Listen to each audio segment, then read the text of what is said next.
I'm Jessica Bennett, 34 years old, and for the past 15 years, I have been the Bennett family's greatest disappointment. I'm sitting quietly at my younger sister Stephanie's Air Force promotion ceremony, choosing to wear civilian clothes today, a simple blue dress instead of my uniform. It's a deliberate choice, an attempt to avoid conflict, to simply be a sister supporting her sibling. For years, my family has told everyone who would listen that I washed out of the military, that I failed. They crafted a story of my inadequacy to protect their own rigid worldview, and I, for reasons I am still trying to understand myself, let them. My father, a retired Army colonel, is holding court near the front, regaling a group of younger officers with stories of his service. My mother is adjusting the ribbons on my brother Marcus's Marine Corps uniform, beaming with pride. They are the perfect military family, plus me, the administrative desk jockey who couldn't handle the pressure. Little do they know about my actual rank, my actual achievements. My secret has been a shield, but it has also been a cage. What happened next, as the base commander stepped up to the podium, wasn't just a revelation, it was a detonation, a moment that would change everything between us forever. But before I continue this story, before I tell you how the narrative they built for me was publicly shattered, let me know where you're watching from and hit that subscribe button if you want to hear how I finally proved my family wrong after all these years. Growing up in a small town in Connecticut, the Bennett name meant something. It meant duty, honor, and a proud military legacy that stretched back for generations. My grandfather was a Navy captain who served in 2 wars. My father, Richard Bennett, retired as an Army colonel after 27 years of distinguished service. My older brother, Marcus, followed the path, joining the Marines and quickly making major. The Bennett name carried weight in our community, a weight that was only ever meant to be carried by the men in our household. Bennett men fight, my father would say at every family gathering, his voice filled with a certainty that left no room for argument. Bennett women support. That's how we've survived and thrived. But I never fit neatly into that narrative.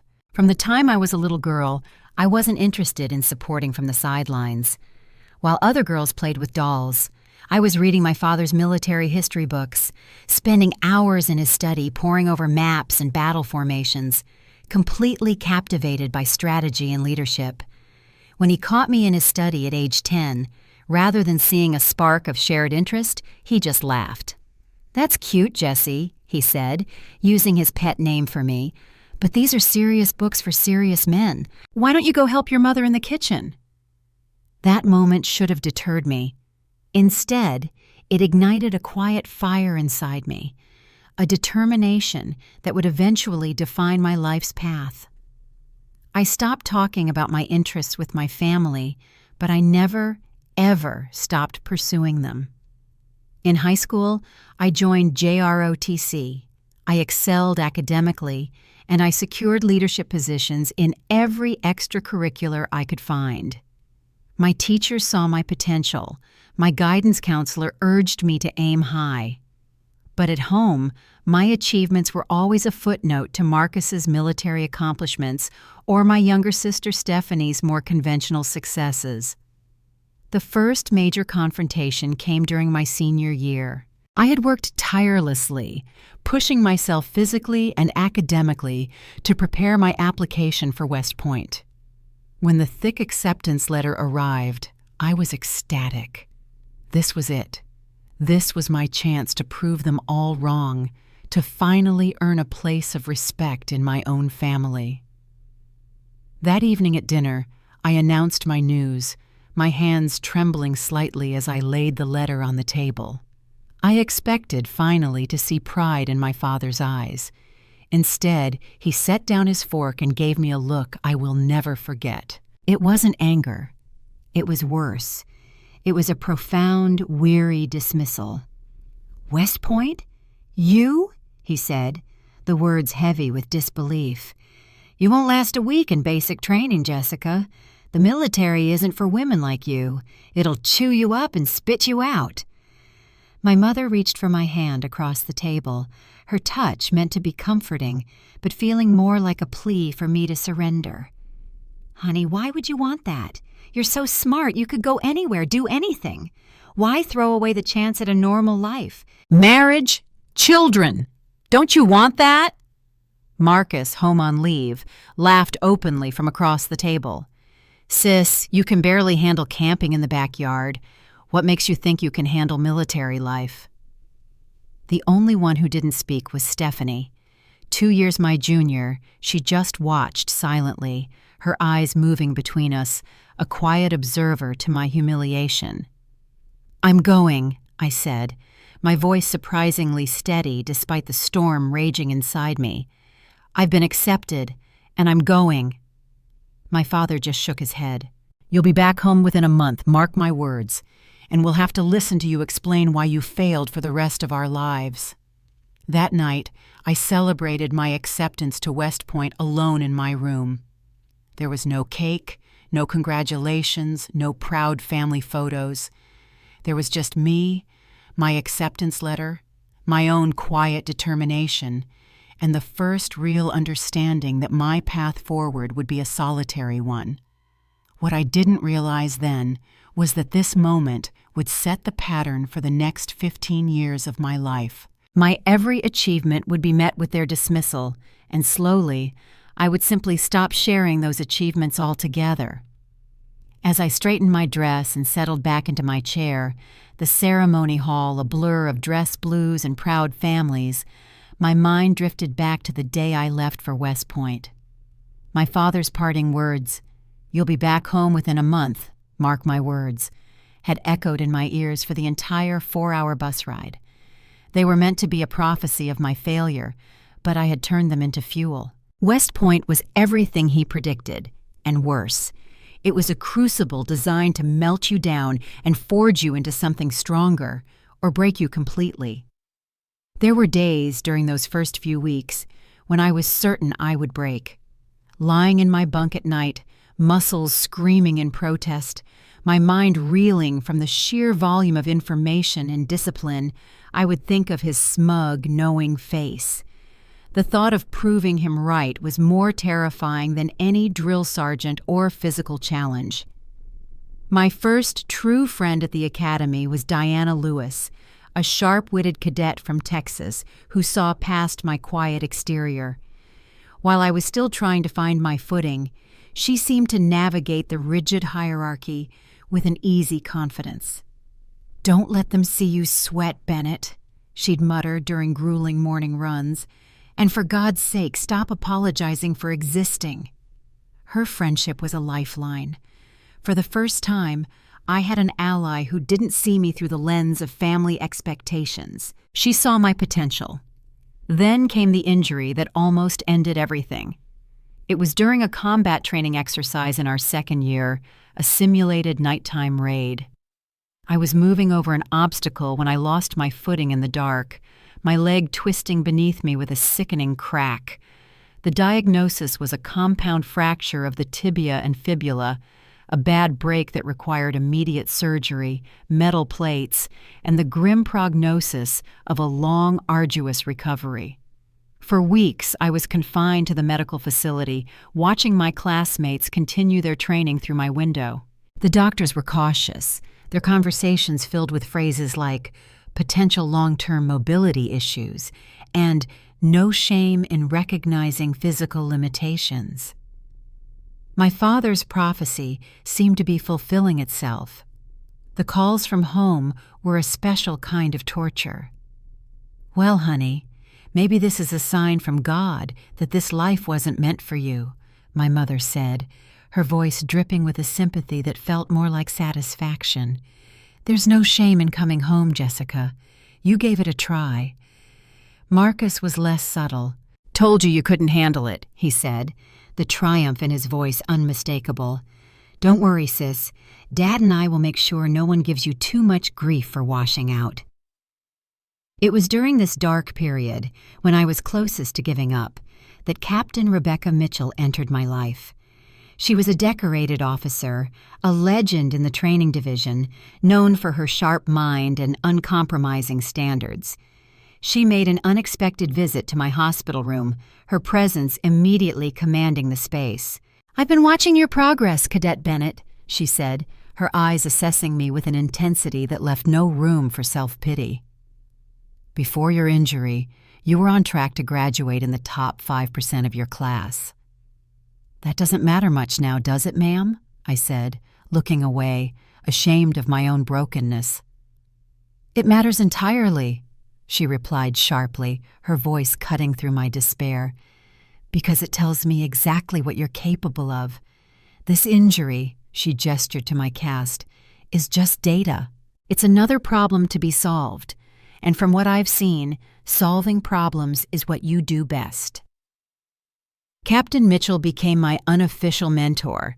She visited regularly, bringing not flowers, but tactical problems to solve, leadership scenarios to analyze. She argued with the doctors for more aggressive physical therapy. When I doubted my ability to catch up, she pushed me harder. "The military doesn't need more soldiers who have never faced adversity," she told me, her words etching themselves into my soul. "It needs leaders who know exactly how to get back up after being knocked down. It needs leaders who know how to push through it." With her mentorship and my own stubborn refusal to fulfill my father's prophecy, I didn't just recover, I excelled. I used my recovery time to study, to delve deeper into military history and strategic theory. When I finally returned to full duty, I was not only physically healed, but mentally sharper than ever before. I graduated, just as Captain Mitchell had predicted, in the top 5% of my class. My family attended the ceremony, of course. Appearances had to be maintained. They applauded politely as I crossed the stage to receive my commission, but their smiles were tight, their congratulations strained. At the reception afterward, my father shook my hand, his grip formal and distant. "Well, you proved me wrong about making it through," he conceded, as if this were a minor point in a larger argument he was still winning. "But the real military is different from school. That's when we'll see." My first assignment was in military intelligence, a field where my analytical mind thrived. For the first time, I felt truly at home. The structured environment, the clear chain of command, the emphasis on logic and problem solving, it all suited me perfectly. I earned a reputation for finding innovative solutions to complex logistical challenges, for seeing patterns in data that others missed. My superior officers noticed. My evaluations praised my strategic thinking and natural leadership abilities. When my first promotion to first lieutenant came through, I made the mistake of calling my parents, still naively hoping this tangible proof of success might finally earn their approval. "That's nice, dear," my mother said, her voice distracted. "But when are you going to transition to something more suitable for starting a family? You're not getting any younger, you know." My father was even more dismissive. "Lieutenant is just the beginning, Jessica. Let's see if you make it to captain before we start celebrating. Most wash out at your level." A week later, Stephanie called to announce she was joining the Air Force.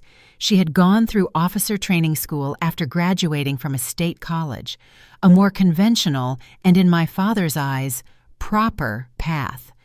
My father's pride was a tangible thing, a force of nature over the phone line. "Now that's a Bennett," he boomed. "Stephanie knows how to do things properly. She'll go far, mark my words." That Christmas, the contrast between their reactions to our careers was laid bare. The entire dinner revolved around Stephanie's promising future in the Air Force. My father offered advice, shared contacts from his old network, and reminisced about his own service, positioning Stephanie as his true successor. When I tried to share a story about a recent successful intelligence analysis I had led, he cut me off. "Jessica plays at being a soldier in between filing paperwork," he told my uncle, with a dismissive wave of his hand. "Meanwhile, Stephanie is following the real Bennett tradition." Something inside me broke that night. It wasn't loud or dramatic, just a quiet, decisive severing of a cord of hope I hadn't even realized I was still holding.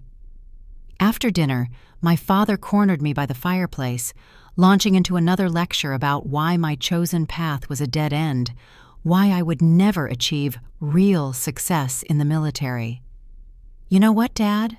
I said, interrupting him, my voice eerily calm. "You're right. My path is different. So different that from now on, I'm not going to bore you with the details." He smiled, completely misinterpreting my words as an admission of his correctness, a surrender. "Good," he said, patting my shoulder. "That's my sensible girl." From that day forward, I kept my promise. I stopped sharing my military career with my family. No more updates on promotions, no stories about deployments or responsibilities. When they asked, my answers were vague. The usual, or same old paperwork. Eventually, they stopped asking altogether. What they didn't know couldn't be diminished.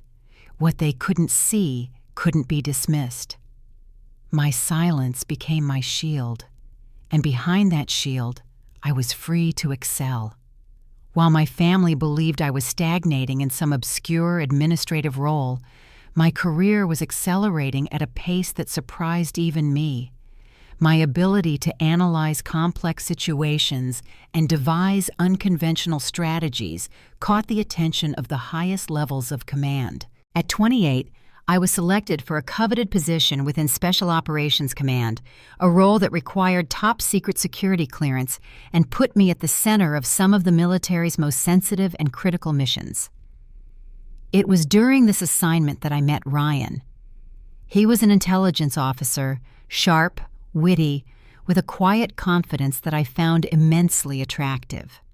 Our relationship developed in the pressure cooker of high-stakes operations, built on a foundation of mutual respect and an understanding of a world that civilians could never comprehend. When we married, it was in a small, simple ceremony on base, attended by a handful of our closest colleagues.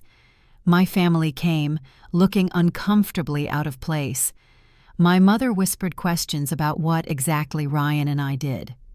"We both work in military intelligence," I answered truthfully but vaguely. "That's all I can really say." My father took Ryan aside, and I watched from across the room as he placed a sympathetic hand on my new husband's shoulder. Later, Ryan told me what he'd said. "Jessica was always stubborn about this military thing. Never wanted to admit it wasn't for her. Good to see she found someone who understands the system better than she does." Ryan was appalled. "Why does your family think you're some kind of military failure?" he asked as we left for our honeymoon. "Your work has literally saved lives. How can they not know who you really are?" "Because," I answered, the truth finally clear in my own mind, "they've never wanted to." As my security clearance and responsibilities increased, so did the legitimate reasons for my privacy. My rapid promotions continued, fueled by a series of successful operations that earned me commendations I couldn't display and a reputation I couldn't acknowledge outside of classified circles. Meanwhile, the family narrative about me solidified. I wasn't just failing, I had issues. "Such a shame about Jessica," I overheard my aunt telling a cousin at the one family reunion I attended with Ryan. "That military experiment didn't work out, and now she's too proud to admit it. Her mother says she has anxiety problems now, can't even talk about what she does." My mother, of course, did nothing to correct these misperceptions. She fed them with her concerned glances and vague references to supporting Jessica through her challenges. While they were constructing this fictional version of my life, my sister Stephanie was moving steadily up the conventional military ladder. She made captain, then major. Each promotion was a cause for a grand family celebration, a flurry of proud social media posts from my parents, and another round of pitying looks in my direction. At Stephanie's promotion party to lieutenant colonel, my father gave a speech, "Stephanie is following in my footsteps, just as a Bennett should," he announced proudly. He then looked at me and lowered his voice to what he must have thought was a kind whisper. "Not everyone is cut out for advancement, Jessica. There's no shame in serving in a supporting role." Ryan squeezed my hand so hard under the table I nearly winced. I just nodded and smiled, knowing that the previous month I had designed the entire strategic framework for the International Joint Task Force Stephanie's new command would be supporting. It was after that holiday that Ryan and I made the decision to limit our family visits to only the most major of events. The constant dismissal was a poison, seeping into our life, creating a tension that was impossible to escape. "I hate watching them underestimate you," Ryan confessed one night. "It makes me want to stand up on the table and read them your commendations." I appreciated his protective instinct, but I knew it would be futile. "They wouldn't believe you," I told him. "They'd just think you were being a loyal husband, trying to protect my fragile feelings." Then came the mission that changed everything. A classified, multi-branch operation with international implications. The planning was intense, the execution flawless, and the results significant enough to earn private recognition from the highest levels of the Pentagon. In the aftermath, I was approached by a small, discreet committee. They talked about a specialized leadership track, an accelerated path to the highest echelons of command, reserved for officers who demonstrated not just tactical skill, but a rare gift for large-scale strategic vision. The promotion to Brigadier General came on a quiet Tuesday. The ceremony was small, held in a secure room at the Pentagon, attended only by a handful of senior officials and Ryan. As the single star was pinned to my uniform, I felt an overwhelming mix of pride and a profound, lingering sadness. Pride in the impossible mountain I had climbed. Sadness that the people who had given me life would never know or acknowledge this moment. "To General Bennett," Ryan toasted that night, as we celebrated with takeout champagne in our small apartment. The secret success story. I smiled, but the familiar ache was there. I wondered, as I often did, if things could have been different, if I had fought harder to make them see me. Ryan seemed to read my mind. "Maybe," he said softly, "but at what cost?" "Would you have become the leader you are if you were constantly fighting for their approval? Or did their dismissal, in a strange way, set you free?" His question stayed with me for months. Had their rejection been a blessing in disguise? Had it freed me to define achievement entirely on my own terms, to pursue a path so unconventional they couldn't even comprehend it?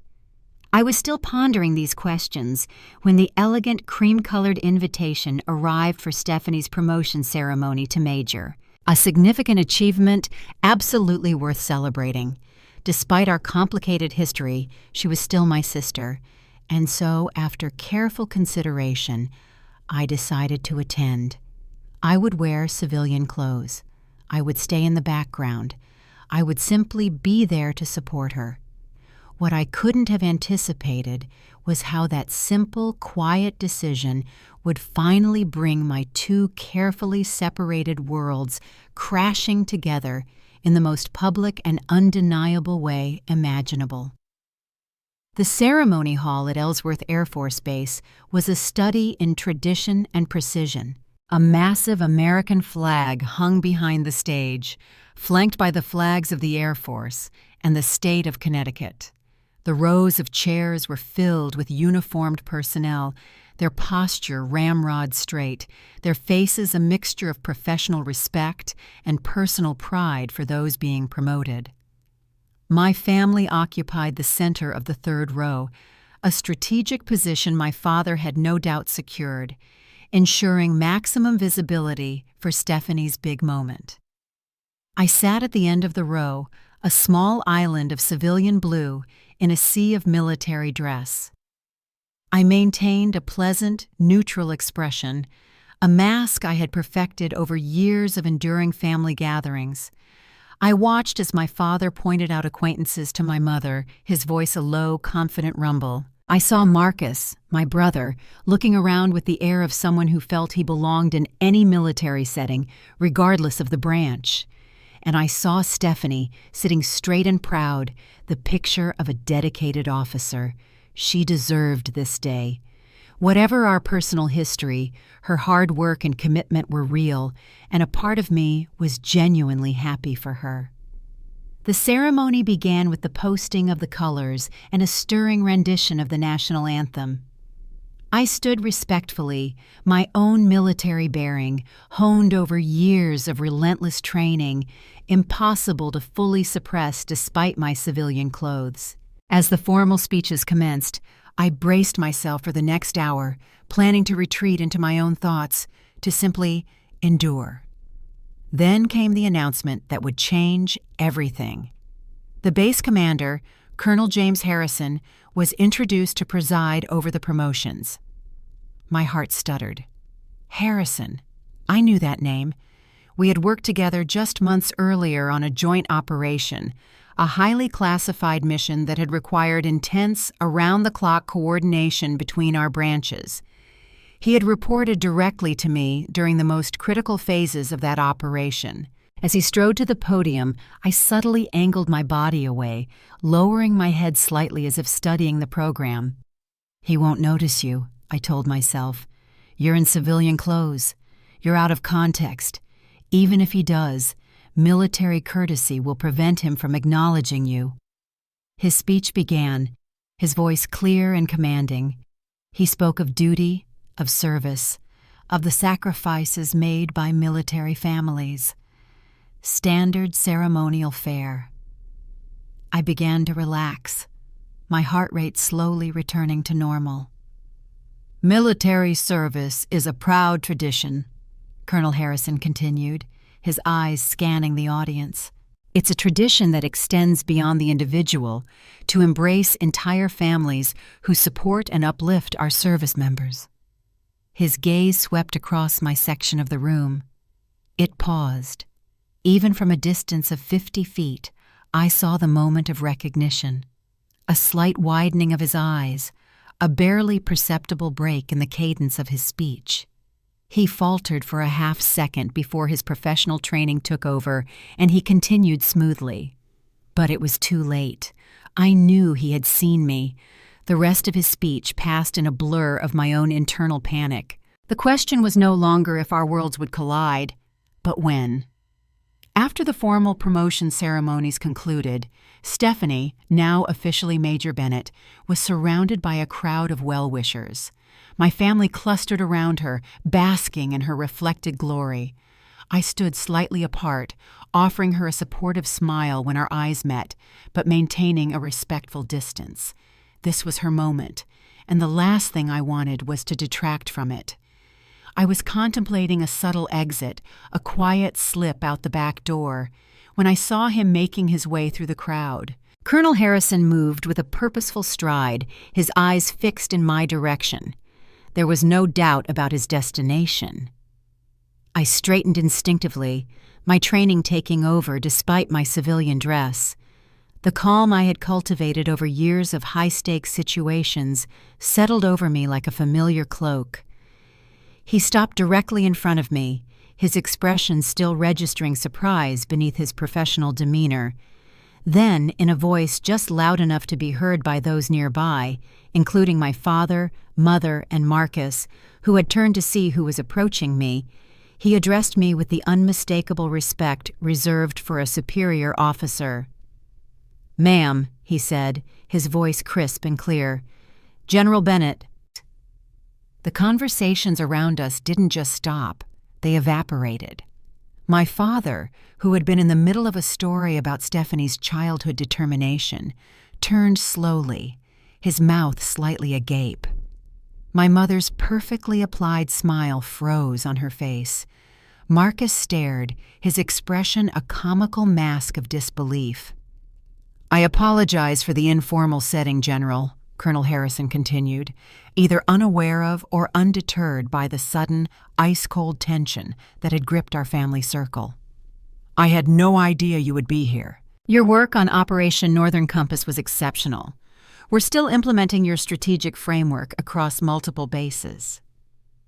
A heavy, profound silence fell over our section of the room. I could feel my family's confusion and disbelief radiating like physical heat. This had to be a mistake. Their faces screamed it. "Thank you, Colonel Harrison," I replied, my voice even. "It was a team effort, and today is Major Bennett's day, my sister." I gestured toward Stephanie, who was staring at me as if she had never seen me before. "I'm here today as family, not in an official capacity." The colonel's eyes widened slightly as he finally made the connection. "Your sister? I had no idea. That's remarkable.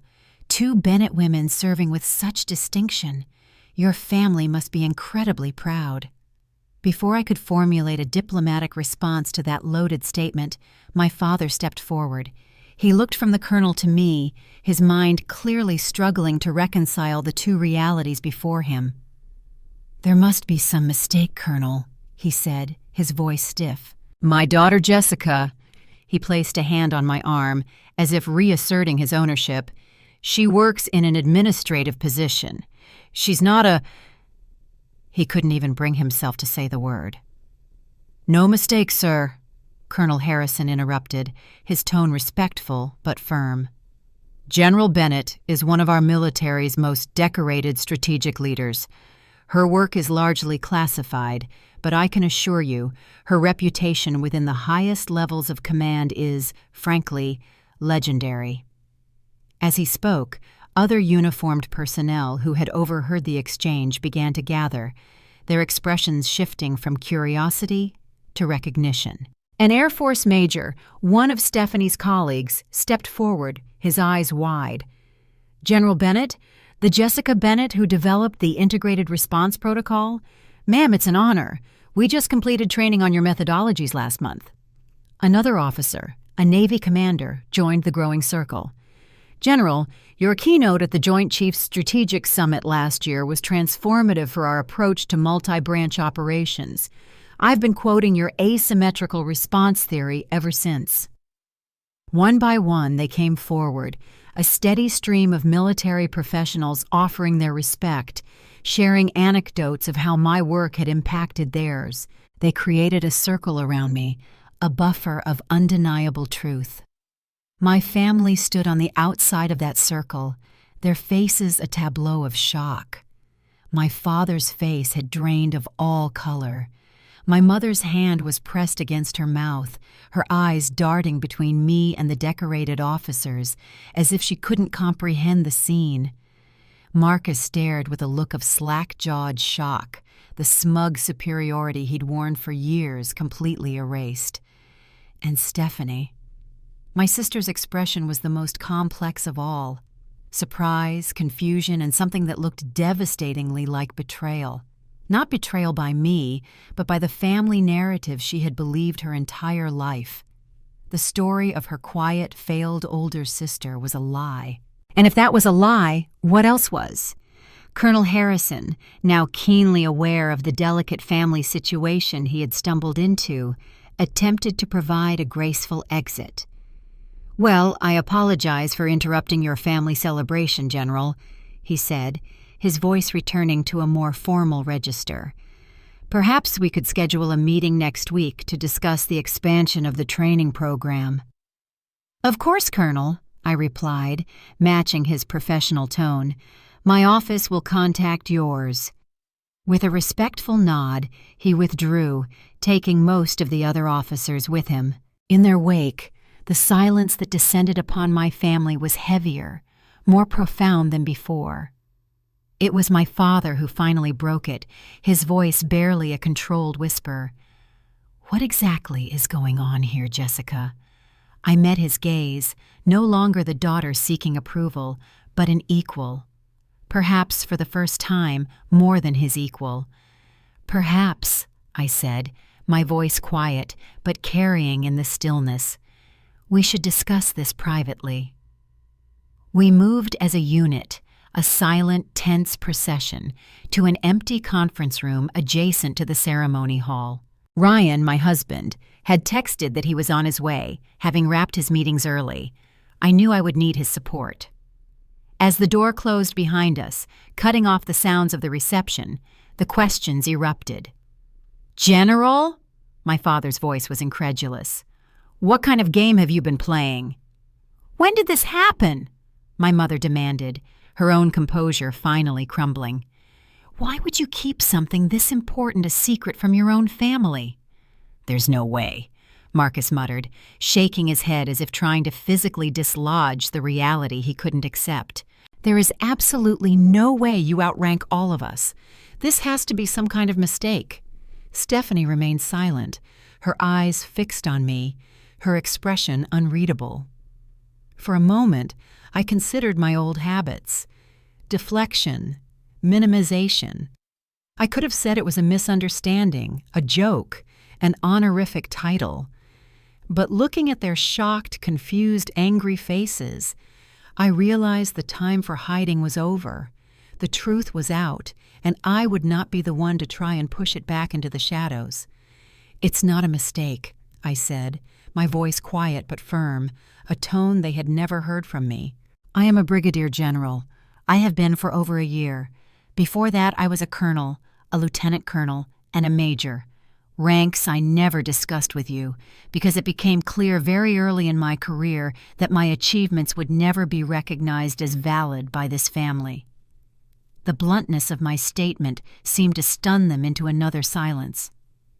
"But how?" my mother finally asked, the question laced with genuine bewilderment. "How could we not know?" "Because you didn't want to know," I replied, the words tasting of years of suppressed frustration.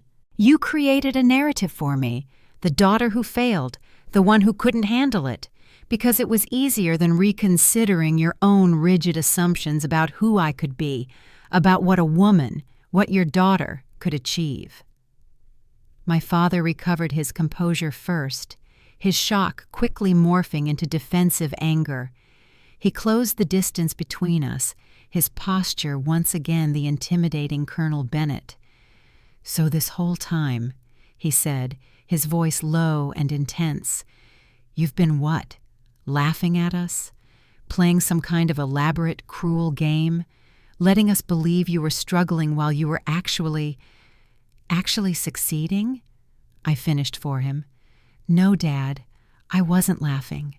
I was surviving. I was protecting myself from exactly this reaction." I gestured around the room at their disbelieving faces. The disbelief, the questioning, the immediate assumption that there must be something wrong with my achievement rather than with your perception of me. "But a general," Marcus interjected, still struggling to process the concept. "The rank itself was a deity in our family's religion. That's not just any achievement. That's significant. That's historic." "Yes," I acknowledged, "it is. I am one of the youngest women to achieve this rank in our branch's history. My work for the last decade has been in strategic operations and intelligence. Most of it is classified. The accelerated promotion track I was on is reserved for exceptional circumstances." "And you never thought to mention this?"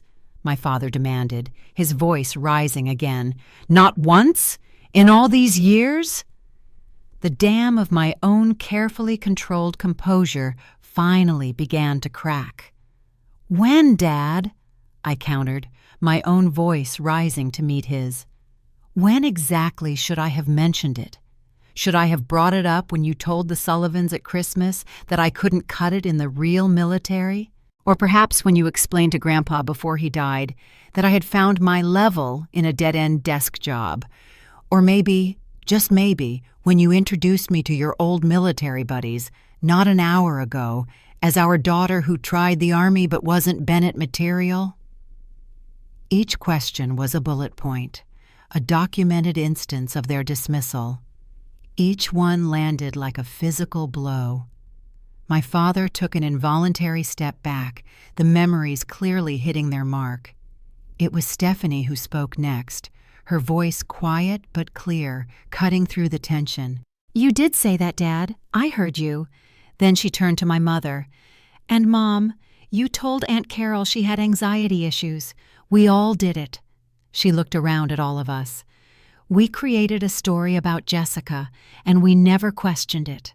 Even when she stopped talking about her work entirely, which should have been a massive red flag, we just incorporated that into the narrative. We made her silence a symptom of her failure, not our own." Her acknowledgement of the collective family gaslighting stunned me even more than the initial reveal had stunned them. After years of her silence, of her passive complicity, hearing her articulate the truth so clearly was unexpectedly and profoundly moving. My mother sank into a nearby chair, her social grace crumbling as the full reality of their years of denial set in. "All this time," she whispered, "we've been telling everyone. We've been pitying you. Oh God, Jessica, what have we done?" My father remained standing, his military bearing the last bastion of his crumbling authority. "You should have told us," he insisted, though his voice lacked its earlier conviction. "Regardless of our misconceptions, you should have set the record straight." "I tried," I said, my voice softening slightly. "In the beginning, I really did. After my first promotion, after my selection for special operations, after I received several commendations, and each time my achievement was questioned, it was diminished. It was attributed to affirmative action or to political connections rather than to my own merit. Eventually, I took a deep breath, the memory still sharp. I just stopped trying. It hurt less to be ignored than to have my success actively deconstructed and dismissed by my own family." The conference room door opened, and Ryan walked in, his expression shifting from a relaxed smile to concern as he took in the scene. He crossed the room to stand beside me, his hand finding the small of my back in a gesture of silent, solid support. "Sorry I'm late," he said, assessing the room. "Meeting ran long. Did I miss anything important?" The question, so innocent in its timing, was so absurdly funny that Stephanie let out a short, surprised laugh that she quickly stifled. "You could say that," I replied, a small, tired smile touching my lips. The tension in the room momentarily broke. "My family just learned I'm not a military failure after all." The urgent matter Colonel Harrison needed to discuss turned out to be a minor, almost trivial question about training protocol implementation that could have easily been handled via email. It was a classic officer's maneuver, a manufactured emergency to extract a subordinate from a difficult situation with their dignity intact. As we walked down the empty hallway, away from the conference room, I knew he had done it for me. "Thank you, Colonel," I said, my voice quiet but steady. "That was well-timed." He gave me a sideways glance, a hint of a smile playing on his lips. "Sometimes the most important strategic maneuvers have nothing to do with the battlefield, General. Your family seems complicated." "That's the understatement of the century," I replied. Ryan had caught up to us, his hand finding mine and giving it a supportive squeeze. "Complicated doesn't begin to cover it," Ryan added, his protective anger still simmering just beneath the surface. "They had no idea who she was." Colonel Harrison looked at me, his expression softening from professional respect to something more like human empathy. "Well," he said, "they do now." He clapped me gently on the shoulder. "My office will call yours on Monday about that training program. For now, Major Bennett's achievement deserves to be celebrated. Try to enjoy the rest of the day, if you can." With that, he was gone, leaving Ryan and me in the quiet hallway. "Are you okay?" Ryan asked, his eyes searching mine. I took a deep breath, the first one that felt like it reached the bottom of my lungs all day. I think so. It feels like I just de-escalated a diplomatic crisis and conducted a coup at the same time. You handled it perfectly, he said, his pride in me a warm and welcome contrast to my family's years of dismissal. You were calm, professional, and you didn't let them drag you down to their level. I wanted to, I admitted. Part of me wanted to scream. I wanted to list every single time they made me feel small, every achievement they ignored. I know, but you didn't. You let the truth speak for itself. That was more powerful than any argument could have been. He looked back toward the conference room door. I can't even imagine what's happening in there right now. I could. I could picture it perfectly. I had left them in the ruins of their own making. My father, Richard, the retired colonel, a man whose entire identity was built on authority and being right, had just been publicly corrected and implicitly chastised by an active duty officer in front of his peers. My mother, whose world revolved around social standing and a carefully curated image of family perfection, had just seen that image shattered. My brother Marcus, the Marine major, the firstborn son, had just discovered that his failure of a little sister outranked him by 2 entire pay grades. And Stephanie, the golden child, had just realized her entire promotion ceremony had become a secondary event to the revelation of her sister's secret life. The silence I had left behind in that room wouldn't be a peaceful one. It would be the deafening roar of collapsing narratives, of egos cracking under the weight of an undeniable truth. They had spent 15 years writing my story for me, a comfortable fiction where I was the disappointment, the one who wasn't Bennett material. In less than 15 minutes, Colonel Harrison, with a few respectful words, had burned that story to the ground. "Let's go," I said to Ryan, turning my back on the conference room door. "Let's get out of here." We didn't return to the reception. Instead, we slipped out a side entrance and walked across the manicured lawns of the base in the cool afternoon air. The weight of my family's judgment, a cloak I had worn for so long I had forgotten it was there, felt like it was finally lifting. I wasn't running away. For the first time, I was simply walking forward into my own life on my own terms.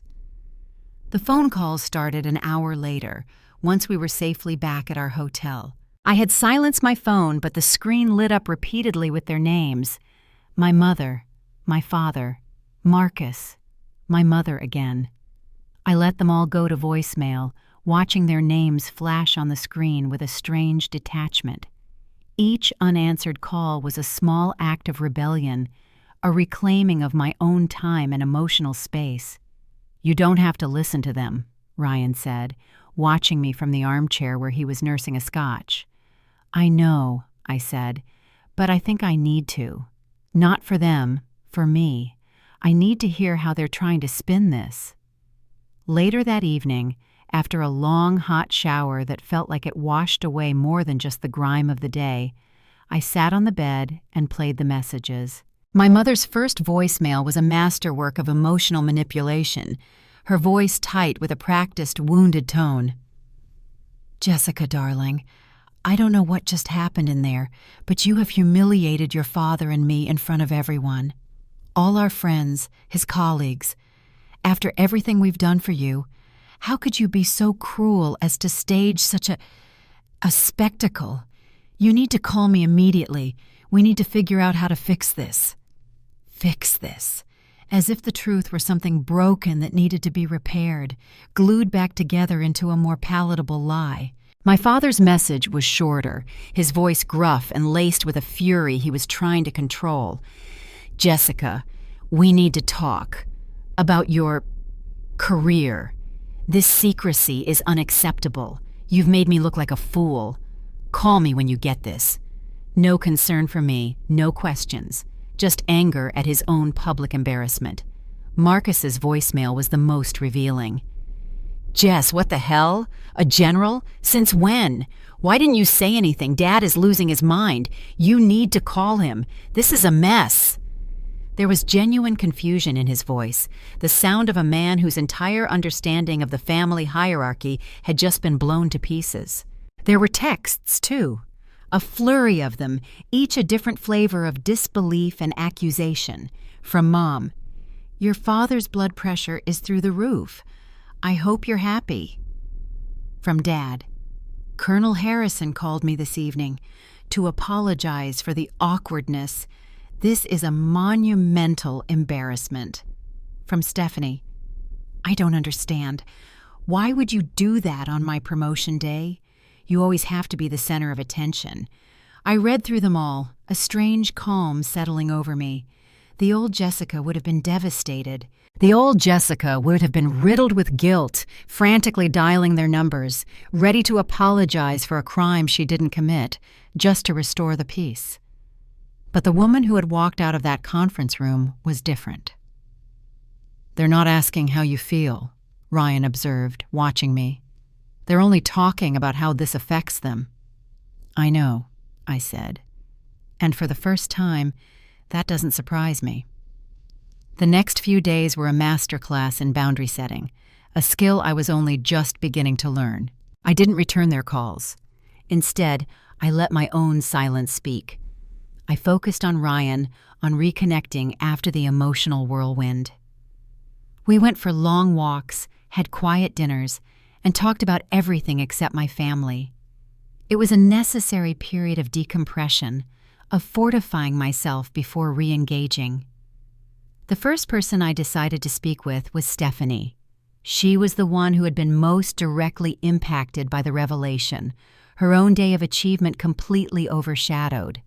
She was also the one who had shown a flicker of empathy, a crack in the family's united front of denial. She had texted me this day after the ceremony, a simple 2-word message, "We need to talk." We met for coffee at a neutral cafe halfway between the base and my hotel. She was in her uniform, looking every inch the competent Air Force major, but her eyes were shadowed, her usual confidence replaced by a weary uncertainty. "I am so sorry, Jess," she said, before I had even sat down. The use of my old nickname was disarming. "What happened at my ceremony? It wasn't right." "It wasn't your fault, Steph," I said, meaning it. "You didn't orchestrate it." "No," she agreed, stirring her coffee. "But I stood by and let it happen, for years.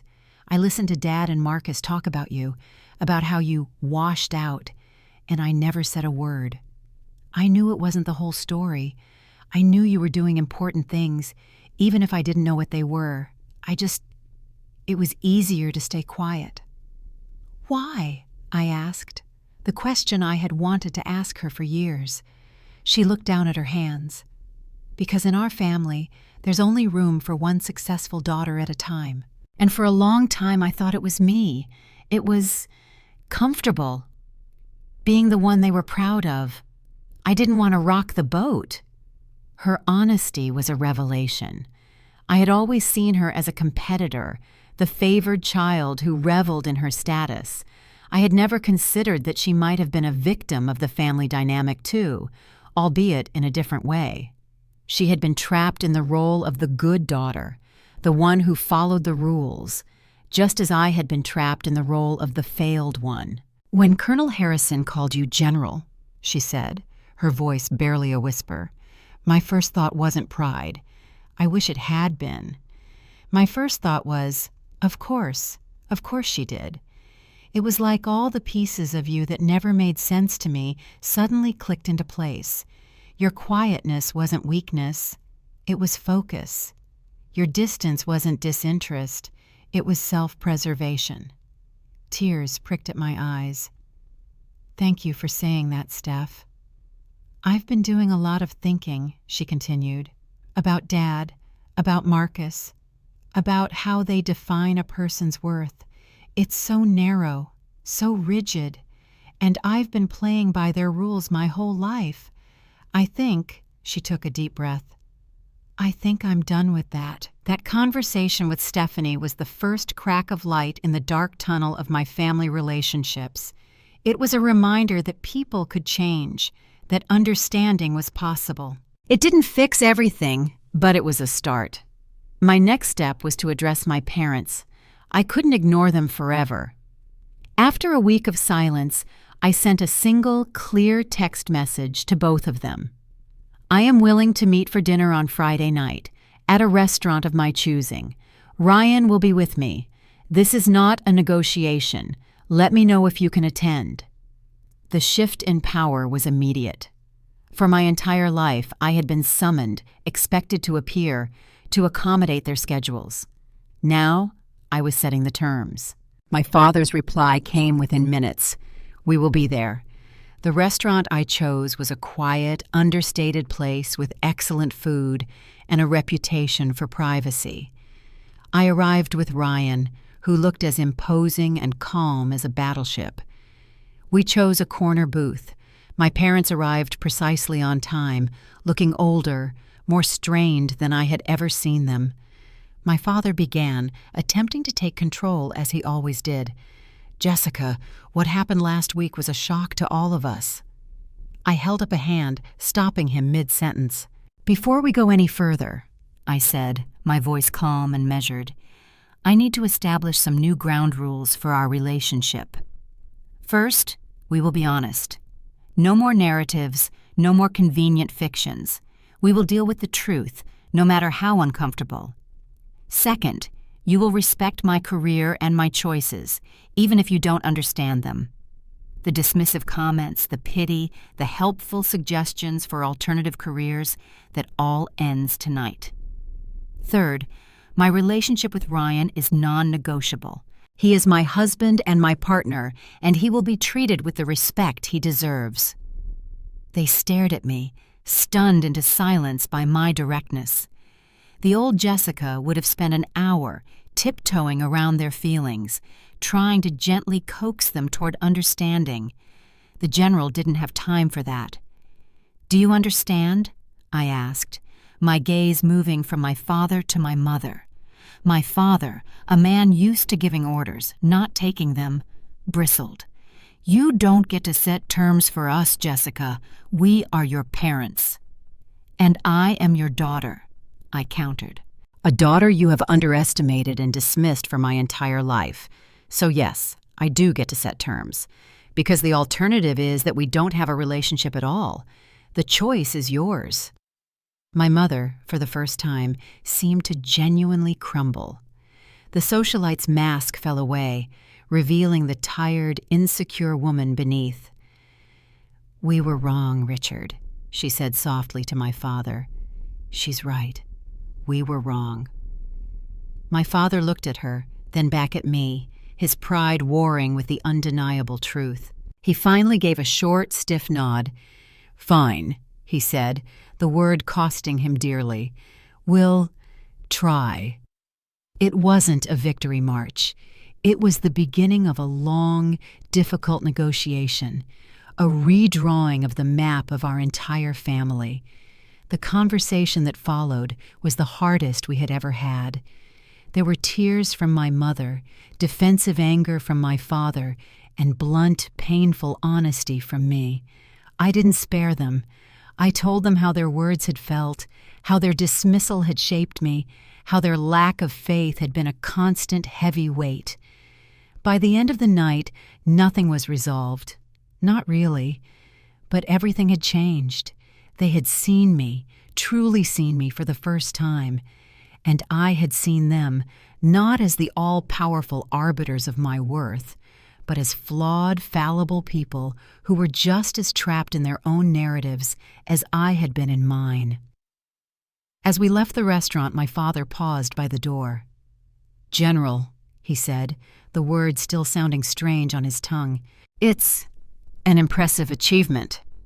"Thank you, Dad," I said. "It is." The road ahead would be long. There were decades of damage to undo. But as I walked out into the night, with Ryan's hand securely in mine, I felt something I hadn't felt since I was a little girl, reading my father's history books in secret, a flicker of hope that maybe, just maybe, the Bennett family could learn a new way to be. The weeks following that tense dinner were a fragile, uncertain ceasefire. We had agreed to try, but none of us really knew what that meant. Decades of ingrained behavior don't vanish overnight. My father, true to his word, arranged for family therapy. Our first session with Dr. Evans, a calm, insightful woman with a no-nonsense demeanor, was excruciating. My father attempted to lead the session like a military briefing, outlining the situation and proposing strategic solutions. My mother tried to smooth over every uncomfortable truth with pleasantries and deflections. Marcus was sullen and resentful, his ego clearly bruised. And Stephanie, my newly promoted sister, was just trying to navigate the minefield her family had become. "Jessica," Dr. Evans said, turning to me after listening to my father's 5-minute monologue on the importance of family unity. "How did it feel for you when you heard your father's speech at the ceremony, the one where he praised your siblings but not you?" I took a deep breath, the memory still sharp. "It felt," I said, choosing my words carefully, "like a public confirmation of what I had been told my entire life, that I was an afterthought, that my path was a disappointment." My father shifted uncomfortably. "That's not what I intended. I was just proud of Stephanie's accomplishment." "But you understand how it landed for Jessica," Dr. Evans pressed gently. "How a lifetime of feeling overlooked could make that specific omission feel like a deliberate act of erasure." He didn't have an answer. He wasn't used to being asked to consider the emotional impact of his words, only their intent. Those sessions were like lancing a wound that had been festering for 30 years. They were painful, messy, and often ended with us more frustrated than when we began. But slowly, almost imperceptibly, something began to shift. It wasn't in the big declarations, but in the small moments. My father started asking me questions about my work. At first, they were clumsy, rooted in his outdated understanding of the military. "So this strategic operations, it's mostly logistics, right? Supply chains, that sort of thing?" "Not exactly, Dad," I'd reply patiently. "It's more about analyzing geopolitical situations and developing frameworks to mitigate threats before they escalate. It's about predicting an adversary's move 3, 4, 5 steps ahead." Instead of dismissing it, he started listening. He went to the library and checked out books on modern military theory. One evening, he called me. "I was reading about asymmetrical warfare," he said, his voice hesitant. "It reminded me of what you were explaining about your work. It's fascinating." It was the first time he had ever shown genuine intellectual curiosity about my world. My mother's journey was different. Her identity was so deeply entwined with being the wife of a colonel and the mother of successful, conventional children. My reality had shattered that. Her first attempts at connection were awkward. She sent me a gift certificate for a spa. "I thought you might need to relax, dear. You work so hard." "Mom," I told her gently during our next therapy session, "I appreciate the thought, but what I need from you isn't a spa day. I need you to see me. I need you to ask about my life and actually listen to the answer, without trying to fix it or change it into something you're more comfortable with." It was a difficult lesson for her. She tried. She'd call and ask about my day, but her questions were like a script she was reading. Then one day, she called and said, "I was talking to Mrs. Henderson from the church. Her son is in the Navy, stationed in Japan. She was telling me how worried she is all the time. Is that what it's like for Ryan? Are you worried all the time?" The question was so simple, so direct, so real. It wasn't about my rank or my accomplishments. It was about my feelings. "Yes, Mom," I said, a lump forming in my throat. "Sometimes I am." It was a tiny breakthrough, but it felt monumental. Marcus and I started having our own separate conversations. He was struggling. His entire identity as the heir apparent to the Bennett military legacy had been upended. He was a major in the Marines, a significant achievement by any standard. But in his mind, it was now overshadowed. "I feel like a joke," he confessed one night over a beer, a meeting I had initiated. "All those years I was giving you a hard time for not being tough enough, and you were out there, being a general." "It was never a competition, Marcus," I said. "That was a dynamic Dad created, and we all bought into it." "Maybe," he said, staring into his glass. "But I didn't have to be such a jerk about it. I'm sorry, Jess, for all of it." The healing wasn't linear. There were setbacks. Old habits would resurface during moments of stress. My father would offer unsolicited, strategic advice on my career. My mother would make a passive-aggressive comment about how nice it must be that Stephanie's job allowed her to be home for all the holidays. But the difference now was that we could name it. We could call a timeout. "Dad," I could say, "I appreciate your input, but I have this handled." Or Stephanie would step in. "Mom, that's not a fair comparison. Jess's service looks different from mine, but it's no less demanding." My sister became my most unexpected and staunchest ally. Freed from the pressure of being the family's sole military standard-bearer, she seemed to relax into her own skin. We started talking on the phone, not as rivals, but as sisters, as fellow officers navigating the complex world of military service. We shared stories, frustrations, and the dark humor that only soldiers can truly understand. We were forging a new relationship, one built on the rubble of the old. 6 months after the ceremony, I was asked to give a speech at a Women in Leadership conference at the National Defense University. The topic was Redefining Strength, Leading in Unconventional Ways. I spent weeks on that speech, pouring into it everything I had learned, not just in my career, but in my own tumultuous family journey. I decided to invite my family. I sent the invitations without expectation, simply as an offer. To my surprise, they all came. My father, my mother, Marcus, and Stephanie. They sat together in the 4th row of the auditorium. I walked onto the stage, looked out at the sea of faces, and began to speak. I didn't talk about classified missions or strategic frameworks. I talked about the different kinds of courage. The courage to face enemy fire, yes, but also the courage to face your own family's expectations and say, "That is not my path." I talked about the strength it takes to be underestimated and to persevere anyway. I spoke of the quiet battles fought in hospital rooms and conference rooms, the battles for self-worth and the right to define your own success. I never mentioned my family by name, but as I spoke, I could see my father wipe a tear from his eye. My mother held his hand, her own eyes glistening. After the speech, as I was surrounded by well-wishers, my father made his way through the crowd. He didn't say much. He just stood before me, his old colonel's posture a little less rigid, his eyes holding a new kind of respect. "That was a hell of a speech, General," he said, his voice thick with an emotion I couldn't quite name. "Thank you, Dad," I replied. I've been thinking," he said, struggling with the words. "That Bennett military legacy I was always so proud of. I think I had it wrong. It's not just about the men. It was never just about the men." He looked at me, and for the first time, I felt he was truly seeing me, Jessica Bennett, his daughter. "You are the finest officer this family has ever produced, and I am so damn proud of you." In that moment, something healed. Not all of it. The scars of 30 years don't vanish in an instant.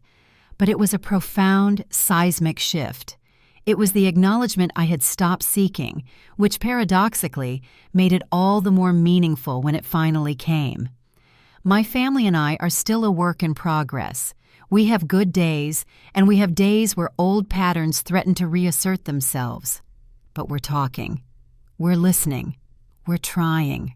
My mother has started volunteering at a support group for military families, using her social skills for something more meaningful than charity galas. My father reads every article he can find on modern military strategy and calls me with thoughtful questions. Marcus and Stephanie and I have a running group chat where we complain about our respective commanding officers. It's not perfect, but it's real. The most profound realization for me, though, was not about them. It was about me. Ryan had asked me, all those months ago, if their dismissal had, in a strange way, set me free, and the answer was yes. Without the pressure of their expectations, I had been free to find my own way, to take risks, to forge a path so unique it was beyond their comprehension. Their inability to see me had forced me to see myself with absolute clarity. My life is full now, rich with a family I have both inherited and chosen. Ryan is my rock.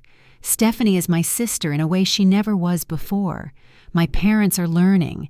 And my career is a testament not to proving them wrong, but to proving myself right. So I want to leave you with this question. What would your life look like if you stopped waiting for approval from the people who are incapable of giving it? What could you build if you took all that energy you spend trying to fit into their world and used it to create your own? I'd love to hear your stories in the comments below. If this journey resonated with you, please remember to like this video and subscribe for more stories about overcoming the odds, because sometimes the greatest strength isn't in fitting the mold, it's in having the courage to break it. Thank you for listening.